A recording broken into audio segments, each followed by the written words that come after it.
Untuk Anda para pemula, Anda tidak perlu terlalu takut untuk memulai usaha budidaya lele ini. Seiring berjalannya waktu dan jam terbang, cepat atau lambat, pengalaman itu pasti akan Anda dapatkan. Jangan ceroboh, jangan gegabah, perhitungkan dan rencanakan dengan matang.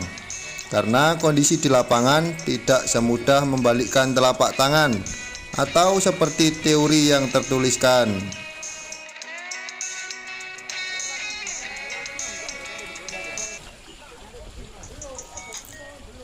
Assalamualaikum warahmatullahi wabarakatuh. Jumpa lagi di channel kami Mina Glewong Farm, channel yang membahas seputar dunia perikanan air tawar. Budidaya lele merupakan salah satu peluang usaha yang paling banyak dicari dan diminati. Digali ilmunya, bahkan untuk satu dekade terakhir banyak metode-metode budidaya lele baru seperti sistem bioflok, sistem FK, dan sistem budik damber. Wajar jika banyak yang ingin mempunyai usaha budidaya lele ini, baik untuk usaha sampingan atau sambilan maupun untuk usaha utama mereka untuk meraup pundi-pundi rupiah.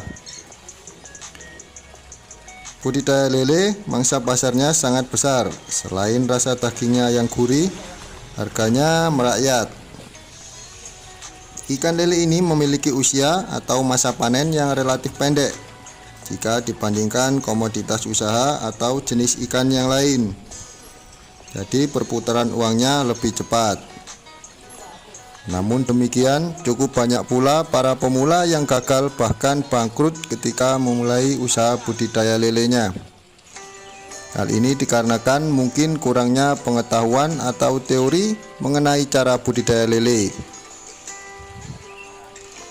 Hal ini sebenarnya sudah sering saya ulas dan saya jelaskan di video-video saya sebelumnya tentang cara budidaya lele pemula dan penyebab mereka mengalami kegagalan dalam usaha budidaya lelenya. Ada juga yang sudah cukup ilmu atau teori namun masih saja mengalami kerugian. Hal ini dikarenakan faktor-faktor lain dan mereka terlalu terpaku dan saklek menerapkan teori mereka. Padahal tidak selalu teori itu bisa diterapkan dengan kondisi di lapangan. Banyak faktor-faktor lain yang mempengaruhinya, seperti faktor cuaca dan kondisi ikan itu sendiri. Setiap kali bibit yang kita tebar tentunya memiliki sifat yang berbeda, ketahanan tubuh yang berbeda, dan kondisi atau kualitas air di masing-masing tempat pun berbeda. Hal itu akan membutuhkan penanganan yang berbeda pula tentunya.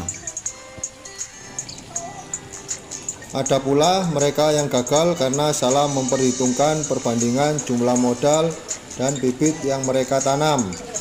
Kita tahu bahwa ikan lele ini memiliki sifat yang rakus, banyak makan, dan harga pakannya pun relatif tidak murah.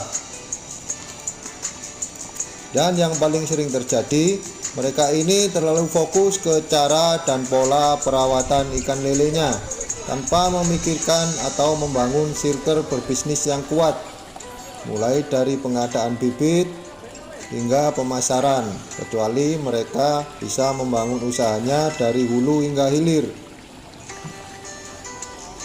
Mulai dari tempat bibit, kita harus jeli dalam memilih penyuplai bibit yang amanah, terpercaya, dan berkomitmen. Sering terjadi bibit baru ditebar, kondisinya sudah tidak sesuai dengan apa yang kita inginkan. Baru ditebar, bibit sudah menggantung, sakit, bahkan mati. Ada juga penyuplai bibit yang mengurangi jumlah pesanan bibitnya. Misal kita pesan 5.000 ekor, jumlah bibit yang datang cuma 4.000 ekor dan tetap dihitung dengan harga 5.000 ekor. Lalu hingga saat masa panen, mereka kurang memiliki kenalan tengkulak. Banyak masalah yang mulai terjadi di sini. Mulai dari jadwal panen telat atau mundur yang kita ketahui bahwa saat-saat terakhir menjelang panen ini ikan lele banyak dan rakus makannya. Hal ini menyebabkan kerugian buat petani tentunya. Selain waktu panen yang mundur, kita juga harus mengeluarkan modal lebih untuk biaya beli pakan yang seharusnya ikan sudah dipanen. Bahkan kemungkinan terburuk jadwal panen tertunda sampai ukuran ikan melebihi ukuran ikan konsumsi, yang biasanya ukuran ikan konsumsi ini antara isi 6 sampai 12 ekor per kilogram. Dan akhirnya nasib ikan yang melebihi ukuran konsumsi ini masuk ke kolam pemancingan, yang notabene harga jualnya lebih murah daripada harga ikan konsumsi. Seperti itulah lika-liku perjalanan atau kondisi di lapangan budidaya lele. Hal ini saya tuangkan berdasarkan pengalaman saya pribadi, karena saya sudah puluhan tahun berbudidaya lele. Saya dibesarkan di keluarga pembudidaya ikan. Semoga dapat menjadi pelajaran. Seperti itulah analisis usaha budidaya lele versi Mina Glewong Farm. Jadi menurut saya alangkah baiknya selain Anda belajar ilmu budidaya lele, Anda juga harus mencari kenalan atau link sebanyak-banyaknya untuk mensortir mereka dengan tujuan dan komitmen yang sama. Atau dengan kata lain, Anda bisa membuat kelompok kecil pengusaha budidaya lele. Jika nanti Anda berada di tempat yang tepat, Anda pasti akan nyaman dan lebih tenang untuk menjalankan usaha budidaya lele ini. Untuk Anda yang sudah menyaksikan video-video saya sebelumnya, jika saya mau pesan bibit atau ada jadwal panen, saya tinggal japri penyuplai bibit atau tengkulaknya, tanpa saya harus mensurvei dulu kondisi dan keadaan bibitnya seperti apa.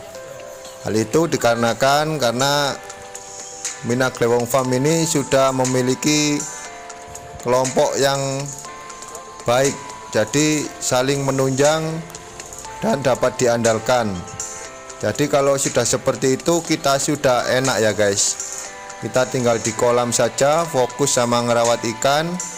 Masalah pengadaan bibit sama jadwal panen sudah ada yang kita andalkan. Jadi kita tinggal atur jadwal, kita pesan seperti itu, insya Allah akan berjalan lancar.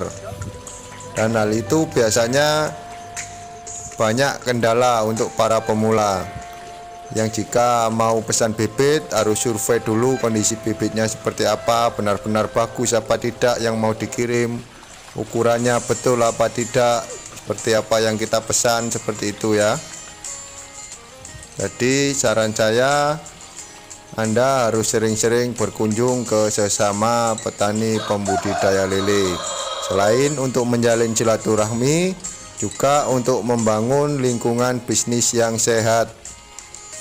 Untuk Anda para pemula, Anda tidak perlu terlalu takut untuk memulai usaha budidaya lele ini.